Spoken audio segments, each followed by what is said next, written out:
You think you know yourself. You think the person in the mirror is you. But there's another presence watching you, hidden behind your smile, buried beneath your polite words and good intentions. It's the part of you that you deny, repress, and fear. That's your shadow. And until you confront it, you will never be free. Carl Jung once said, "Everyone carries a shadow, and the less it is embodied in the individual's conscious life, the blacker and denser it is." What he meant was simple.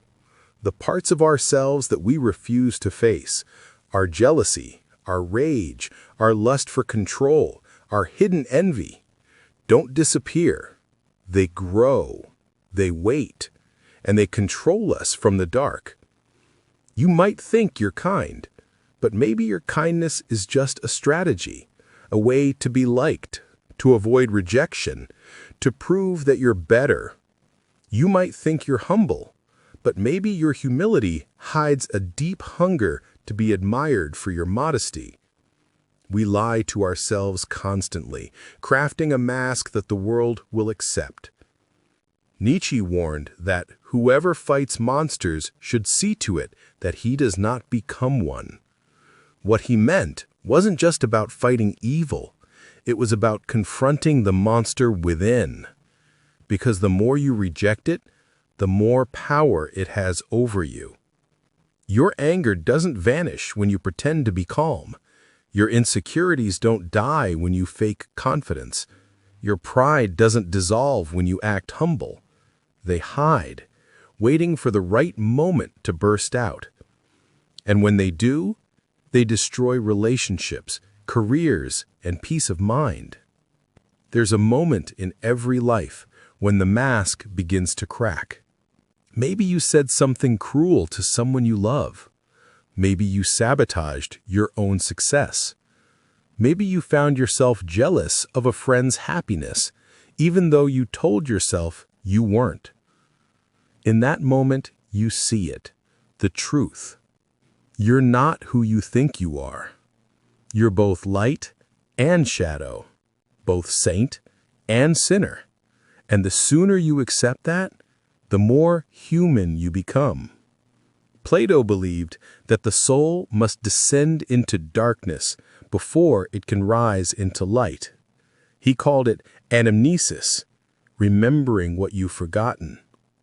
The shadow is part of that descent. It's the necessary journey into the cave of the self, where all your illusions dissolve. Because freedom doesn't come from pretending to be pure. It comes from integration, from saying, yes, that darkness is mine too. Look at history. The people who caused the greatest harm were often those who believed they were absolutely good. Bonhoeffer wrote about this when he studied how good men in Nazi Germany justified their silence. Evil, he said, often wears the mask of virtue. And in our own lives, we do the same. We justify manipulation as helping. We call arrogance confidence. We disguise avoidance as peace. Every time we refuse to look inward, we let the shadow run the show. But here's the uncomfortable truth. You can't destroy the shadow because it's not your enemy. It's your teacher. It's the part of you that demands honesty, that whispers the truths you've buried, that forces you to see what you've been running from. When you finally listen to it, when you stop running, something miraculous happens. You don't lose control. You gain it. You stop being possessed by your emotions. You start understanding them. Machiavelli once said that a wise ruler must learn how not to be good, not because he should be cruel, but because life demands understanding of both virtue and vice. The same applies to the soul. To live freely, you must understand the darkness within you.